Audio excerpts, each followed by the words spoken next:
Hey guys, so welcome to my Instagram Live. It's actually my very first one I've ever done, so it's more just to test this out and see how you guys like it. But yeah, if you're tuning in, I'll kind of wait for some people to follow in, but if you're watching this after, please feel free to leave your comments and questions after the video too. So why am I doing this? Well, I've been getting a lot of questions lately about what's it like teaching English in Madrid. And I think that's primarily because obviously there's a new hiring season coming around. So about a year ago, I wrote a blog post on some FAQs on teaching English in Madrid. So I'll reference that as well. Thanks guys for joining. Hi everybody. So I'll reference that after this video as well, just as a refresher. But I figured why not hop on here, answer some questions you guys have for me, and also kind of share a little bit about my personal journey. Hey Chica, hey Ariel, miss you too. So let's get started. I asked you guys to send me some questions, so thank you for those that have already sent me questions. I will be answering those today in this video. For any others, please feel free, if you're just tuning in now, to ask any questions throughout this video as well. And then, of course, afterwards, you can always drop me a message and I'll be happy to answer them for you. So let's get started. This is, again, an FAQ on teaching English in Madrid. Thank you so much for watching. So let's get started. About me. So again, if you guys should be knowing, but my name's Christina. I am teaching English here in Madrid. I've been here for 3 years now. I am from Las Vegas, Nevada. I was born and raised there, and Madrid has been my second home. It's actually the only place I ever lived outside of Las Vegas. I went to the University of Nevada, Las Vegas, and I studied business and hospitality. So yeah. Some questions I received. Let's get to it.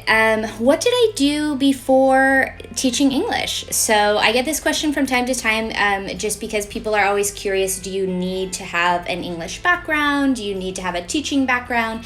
I absolutely did not. So prior to moving here, I worked at a 5-star hotel at the front desk. I've been in human resources and recruiting, and right before moving here, I was in marketing events for a wine and events company, and that was super, super fun. So I had no teaching background. I had more of a business background, and yeah, I completely switched. So the next question, which is very common that I get, is why did I decide to make the jump? So I was in a very comfortable, very cool job in Las Vegas, and I loved it. But I took a trip in 2016 to Peru. And during that trip, I realized two very important things. I realized how much that I love to travel and that I need to make it somehow part of my life.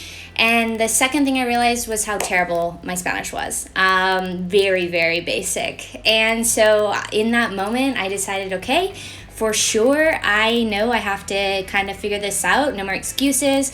I think I'm going to fully kind of submerge myself into a Spanish-speaking country. So let's see, I got my first question here from Chloe. Hey gal, I'll be arriving in Madrid on the 1st of September. Yay, congrats. I'm Irish and I have a teaching degree and TEFL. Job-wise, will it be hard to source one? Absolutely not. So already you're a European citizen, so that's great. So you shouldn't have any trouble by far. As far as for Americans, we have to get visas and it's a lot more complicated for us. So you're already ahead of the board. And then you already have a teaching degree and a TEFL, you are solid. Actually, don't even worry. But if you have any problems, of course, you can message me. But as I was mentioning, I decided in 2016 that it was time for me to make a move. And it happened actually really quickly. So I made that decision in March and I moved here in July. So yeah, I sold everything, I quit my job, and I packed 2 bags and headed to Spain. Mind you, this was my first time ever living outside of my own country. First time ever actually going to Spain. I'd never been there. So a lot of people ask, well, why Madrid? Why did you choose Madrid, especially if I've never been there? So for me, I chose Madrid for two reasons. One was the location. So it's centrally located. It makes for travel being super, super easy and connected to. And the second thing I mentioned earlier, I really wanted to learn Spanish. So in Spain, there's actually a lot of different type of Spanish that is spoken, different languages. So here in Madrid, it's mostly Castilian Spanish. So I don't have to worry about knowing Basque or Catalonian or I don't know, different kind of languages. So it's nice to focus on that one. And that was kind of the main reason why I chose Madrid. Alfonso, what do we have here? Were you able to obtain a visa in that short amount of time? Yes. So in just 4 months, I was able to attain a student visa. I wouldn't recommend it. I would give yourself as much time as possible. I'd say like a 6-month window if you can. However, it is possible. Obviously, I did it. But I will tell you that I did expedite some pieces. So some parts of the process that I was able to expedite. And again, it's all different depending on the state or where you're getting it done at. I expedited it and I was able to get it just in the nick of time. So again, wouldn't recommend it. I also paid more money because I expedited it. So yeah, just give yourself at least 6 months, I would say. But you can do it sooner if you need to. Next question. So good to hear. Definitely interested in tips regarding the job search. Absolutely, Chloe. Like I mentioned, I'll actually kind of dive into that now. So a lot of people are always curious, how do you find a job? So I would start with getting Tupple certified. Here in Spain, that is highly recommended. They actually looked at that more than like a degree. So 3 things that really will help you is one, that you're legal. I'll be honest, they're really cracking down on that. A lot of people do basically work under the table here, but you're gonna get a better probably paying job and be more comfortable traveling and things like that living here if you come here legally on a visa. The second thing is to get Tupple certified or some sort of teaching certification. That's going to show that you actually know how to teach. And then the third is a degree. Now, again, some companies don't really necessarily need this, but it is helpful to have a degree. It doesn't necessarily matter in what area. So if you have a business degree or a psychology degree, whatever, it doesn't matter. It's just good to show that you've gone to college or university.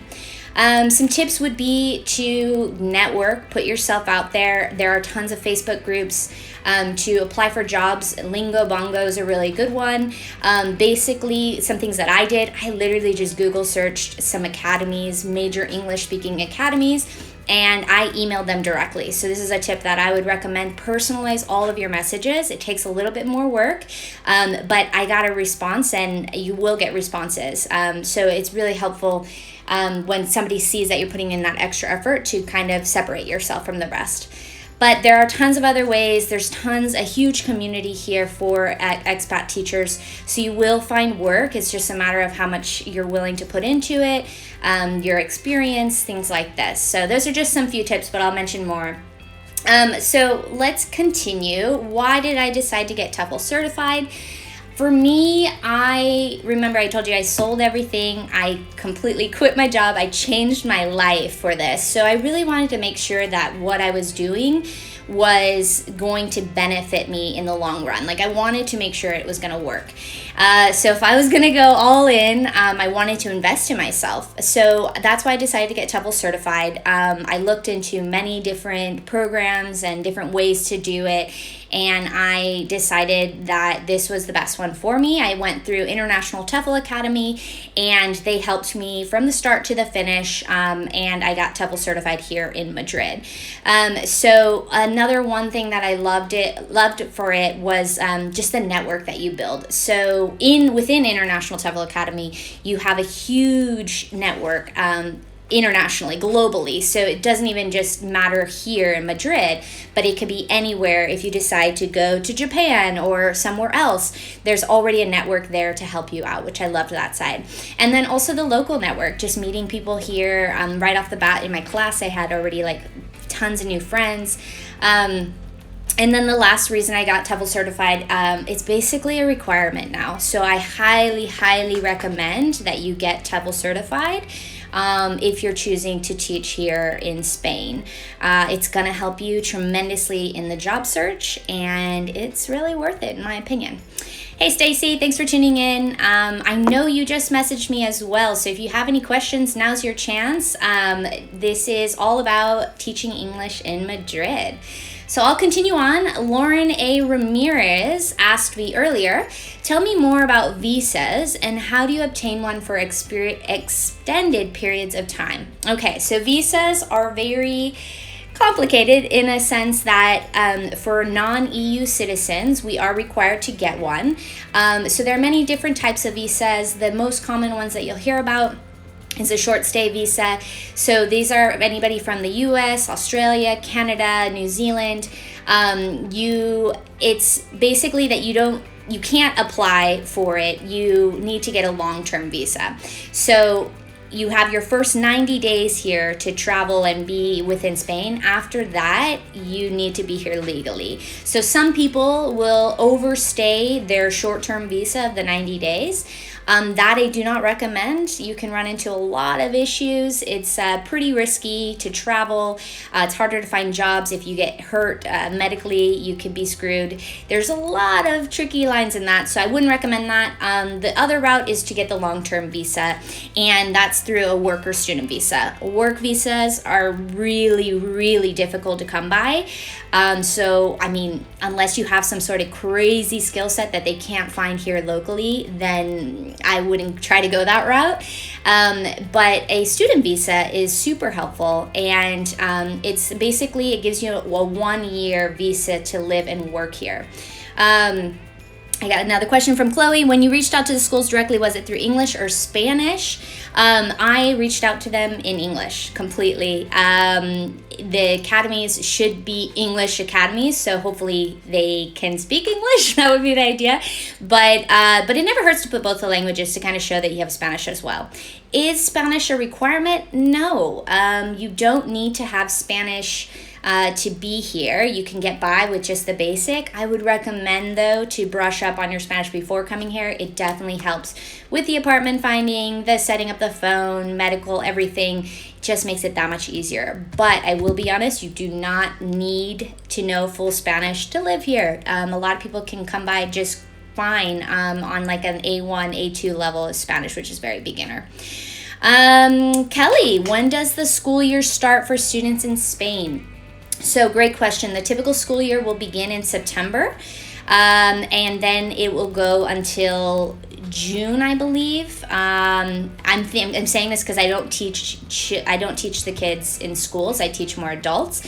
But typically, the hiring seasons will be in September is a huge rush, and then again in January. So right after that break, that Christmas break. Another question from Kelly. If I'm doing the Tupple course in Spain next month with school starting around that time, does that make it more difficult to find a job? Okay, I love this question because I also received this from Connor. So Connor asked, basically, can you do the Tupple course halfway through an academic year and still find work? Or is it best to wait until the beginning of the academic year to take the course and find work? Okay, so the two biggest hiring pushes again are going to be in September and then again in January. However, you still can come any time throughout the year.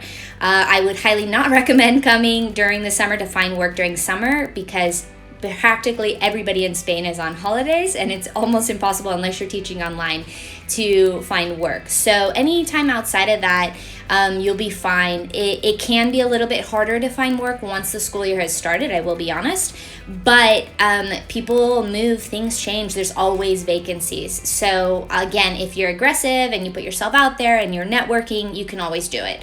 It's just going to be a lot easier if you come during the bigger hiring pushes. But again, not impossible. So totally up to you. I came, like I mentioned, in July. I started my Tupple in August, and I got hired right away. Obviously, being that the academies were just starting in that September. So let me go back to, thank you guys for your questions, by the way. I'm trying to stay with them as you guys join. Thanks for watching. Let me go back to the visa discussion. So So I came on a 1-year student visa, and basically that was through, you have to apply for a 1 year of classes, essentially. So I wanted to learn Spanish, so this was really helpful for me. I took my Spanish classes throughout the week. I can't remember exactly how many hours you need to fulfill. The main thing is if you're looking to renew for the next year, you just need to show of some sort of improvement, right? That you've gone up a level or that you've advanced. So they don't really necessarily look so much heavily on your attendance. It's more, are you improving? So keep that in mind. A lot of people will just get the student visa just because they want to live here and work here, and they don't do the classes, and that's totally fine too. Again, just think about, if you want to renew, are you practicing whatever you're coming to do? They're going to want to see that as far as results go. Alfonso, how do you legally stay in Spain if student work visas expire after a year? Is the renewal process complicated? Great question. So after your visa expires, I would say first off, if you're thinking about renewing, start thinking about that process early. That was one of my things I wish I had done sooner. So I decided probably like 3 months before that I was going to stay here in Spain for another year. Give yourself some more time, because basically it's a similar process. It's actually a lot easier. You, depending on your visa, you won't have to go back. You can get it renewed here. You just renew for another year of classes. So you can find other academies. You can do whatever you'd like from there. And it's not super complicated. It's actually fairly simple.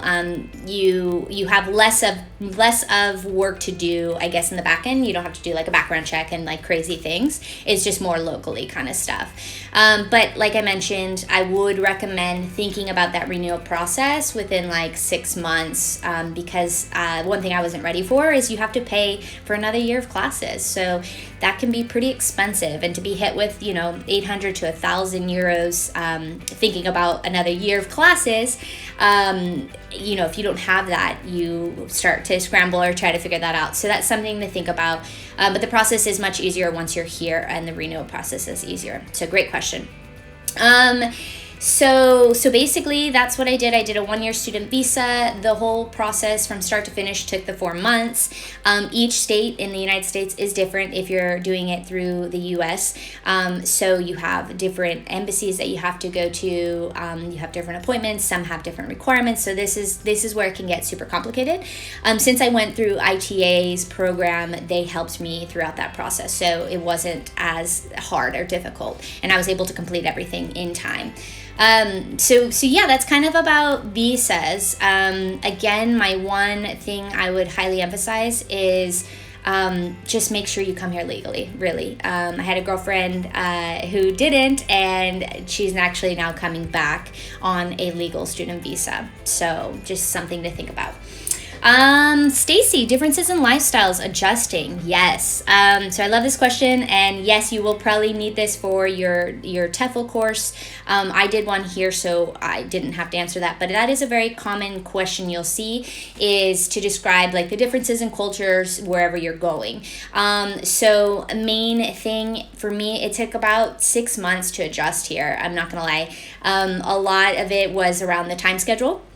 So they eat, Spanish people eat much later than Americans do, at least. Breakfast is kind of just like a coffee, maybe a croissant or a fruit. It's very quick and not very big or heavy. So the meal times are very sporadic. You have lunch much later, and it's a bigger meal. Dinner is a lot smaller. It could be like tapas, and it's a lot later. So usually you're not eating dinner till around 10. So that was a huge adjustment for me. I like to eat at the typical dinner American time. So like, I don't know, 6 p.m., 7 p.m. I can't even think of that now because I've adjusted. But yeah, the time's different. The lifestyle's very different. So it's very easygoing and much slower here, I would say, in a sense. There isn't this huge sense of urgency. You will see it a little bit as you get into the metro or things like that, but isn't like I don't know, you don't feel like you're overly rushed, you're running to the next thing, that you're not getting fast food. Like, it's not this fast-paced environment. It's very much slower. And with that, that's some things you have to adjust to, like going to the bank and the bank only being open for maybe 4 hours. Typically, the banks here are open Monday through Friday, like 9 to 2, I think, at the latest. So there's a lot of things like that. And then you have the siesta hour, which is in the middle of the day. And I totally understand why they have the siesta, because it's hot and you're tired and you just ate. And so you really just kind of want to just kind of close your eyes for like 30 minutes or so. And so businesses, a lot of smaller businesses actually close shop during a certain block. I think it's like from, I don't know, like 5 to 7 or something around there. So you'll see that a lot. They won't serve food during that time. Maybe it's just drinks. A lot of times the restaurants don't open to like actually start cooking until at least 8 or 9. So that was a huge adjustment. I'm sure there's a lot more I can't think of at the top of my head, but thanks for that question. Social blunders, faux plot plus to understand. What do you mean by that, Stacey? If you can clarify a little bit more. I had another question come in from Lauren. Lauren also asked about health insurance. So I want to cover some things on health insurance. The Spanish healthcare system is ranked one of the best in the world, and I will agree with that. So if you're living and working in Spain, you'll likely have access to free Spanish healthcare. So it's paid partly by Social Security here. So if you're here legally working on a contract, if you can show that you have a contract, you can apply for Social Security and therefore get the free access to the Spanish healthcare. I've done both. Another option is you can also just get private health insurance here, which is actually really affordable. So another thing about that is if you're under 26 and studying in Spain, you also have access to the free healthcare. So I'm not under 26, unfortunately, so I originally had the free healthcare. It was great. Then I went on private healthcare. The differences between the two, I would say the free healthcare is really great, but there's a long wait. So if you, for example, I just went through a pretty, not terrible, but I had a foot injury and I had to wait over a month just to get a foot scan, where if I was with a private medical doctor, I could easily get that scan much quicker. So it's up to you if you're willing to wait and maybe you don't need things like regularly, consistently, very often, then the free healthcare system's great. And the bonus of it is all the pharmacy, like over-the-counter stuff, anything, any kind of pills or medication that you get, it's super, super cheap. So I love that. However, private healthcare insurance is really affordable as well. I went through MapFree. It's a local insurance company here, and I think I paid at the most maybe 35 euros a month. So, and that's all inclusive. I think I had dental as well. So that was really great. Right now, I don't have it because I have the free health insurance and I decided just to keep that. But again, totally up to you on that. So let me go back to Stacy's question. In classroom and society, teacher-student interaction differences in class versus American schools. Good question. Let me think about that for a minute. So I teach adults, so I've never actually taught kids. I did for a moment in the summer months, but I don't know how they are in the schools here. But when it comes to adults, they are very diligent. They do their homework. They're more committed to it. I think when it's with, I think the younger children here, maybe they don't listen as much, but I can't really share too much on that. Sorry. I wish I could, but I've only taught the adults route, and so that's kind of more my forte. So yeah, sorry, I can't really help you with that one. But let's continue. How did I find a job is a typical question I get, and what's the ESL or the English speaking language market like? So I told you I went through the Tupple program. I got Tupple certified. I sent out my resume to various companies. I got responses back and interviews like the next week, and I got hired like the next day. So like I said, things happen really quickly here. Some tips are just to make sure that you tailor your resume. Obviously, you don't need experience that's not relevant to teaching on there, really. Really highlight any kind of teaching experience that you've had, whether that be private, public, or just your classrooms, the classes that you did for your Tupple. They want to see that as well. And then start looking at academies locally and just reaching out to them. Look at Facebook groups, look into the expat community, things like that. I think those are going to be really helpful. And I'd say the more people you know, the more opportunities there can be. So just get out there, and some people actually even make like little pull-off advertisements that they post out, and that's totally fine as well. So lots of different ways. But again, another top one site to check out is Lingobongo. I've heard that if you pay like 10 euros or something, they can send out your resume to a ton of different ones. Totally up to you if you want to do that as well. But tailor your resume and send it out to as many academies as you can, and see what takes, if you get any interviews from there. Let's see here.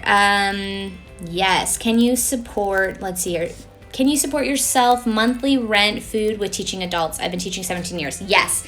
So you can. So let's actually go to that question. I get that a lot. Can you make enough money teaching in Madrid to live comfortably and pay off like student loans or travel or things like that? So my number one response to this is Spain is a break-even country. So what that means is you will make enough money here to live very comfortably, enjoy the lifestyle, things like that. But if you're looking to save or to travel a bunch or to pay off student loans or do like that, extra things like that, expect to work a lot more. Or maybe Spain's not the right country. Maybe look into teaching in Southeast Asia or a different place like that where they actually pay a lot more. So on average, you can make around, typically, these are just average numbers, 1,000 euros per month, working about 20 hours a week.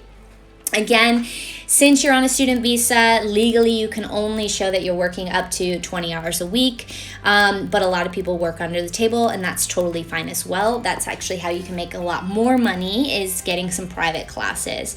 So if you're a non-EU citizen, you will roughly probably make anywhere from 11 to maybe 17 euros per hour. Obviously, if you're a European, you can make more because they don't have to worry about the paperwork and processing and stuff like that. It's a lot more complicated.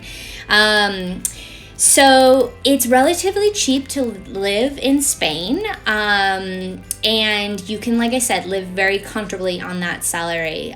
So just know that it's break even. If you want to make a lot more money, maybe Spain's not the right country. But if you are just looking to really enjoy the time here, and maybe you can pick up some extra hours and you don't mind working a little bit more, it's totally worth it. Typical hours of a teaching day.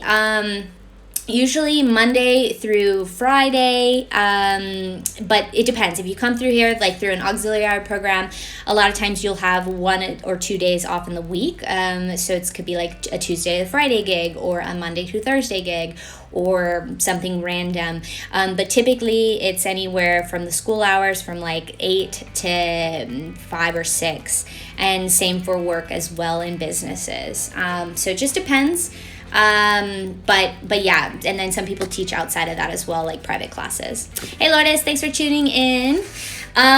So let's continue. Connor also asked, can you do a Telecourse halfway through? Oh yeah, we answered this one. So you can do it anytime.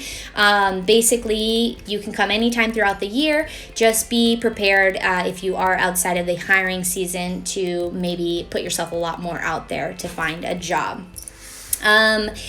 And how much should you save? Another typical question. So definitely save up some money before doing this big move.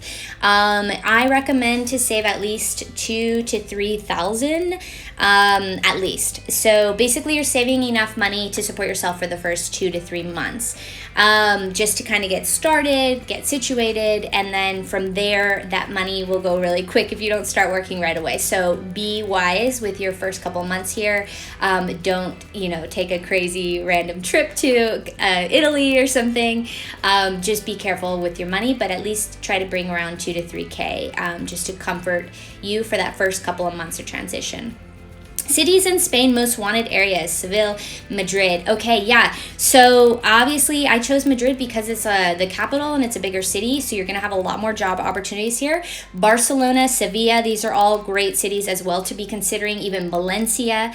If you're moving to a smaller city, that's okay. It just might be a little bit harder to find work, but it's still definitely available. So I've had people go to Bilbao or San Sebastian. These are cities in the north and they're beautiful, but the opportunities aren't as wide as they are here in the bigger cities. So totally up to you and your experience, what you're looking for. I love Madrid because, again, the location's great. You kind of get a blend of all the cultures and lots of job opportunities here.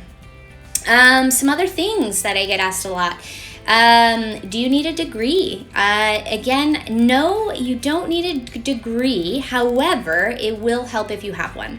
So I've ran into a lot of academies that they don't really care. Again, they're just looking for that teaching experience, a Tupple certification, that you're legal. Those will be more top priority. But if you have a degree, then that's even more of like a bonus. Again, you don't need a degree in education or linguistics or anything like that.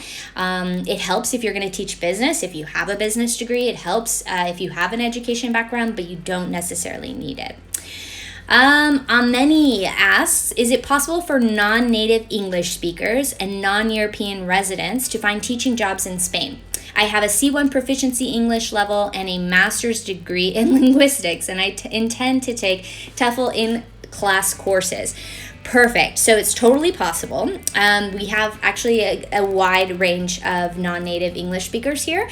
I would say with this, the main thing is you just want to make sure that you are someone that can be understood and that you can learn from. So you have a very strong accent and you're hard to understand. You might be difficult. You might struggle a bit to find work here. But it really comes down to how experienced you are in the language. And if you sound somewhat like a native, then you're fine. So for you, Ameni, considering that you have a C1 level plus a master's degree in linguistics and you're going to get TOEFL certified, I don't imagine that you'll have a difficult time. But again, it all goes on to who you're talking to, their audience. Can they understand you? That's kind of the main thing here. All right, some more questions coming in. Awesome. Lourdes, how is the work situation in Spain overall, like the unemployment rate? When I taught English in 2015, unemployment was high, and I had lots of students who wanted to improve English for job opportunities. Yes, so great question. The unemployment rate is still kind of high. It's gotten better, but you will still see it here, especially among the younger adults here in Spain.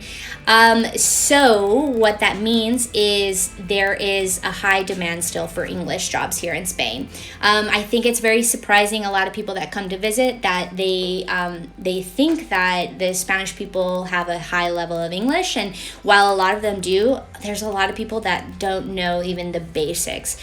So because of that, they do need it for job opportunities. There's a lot of opportunities for teaching English here currently in Spain and all over Spain. So great question.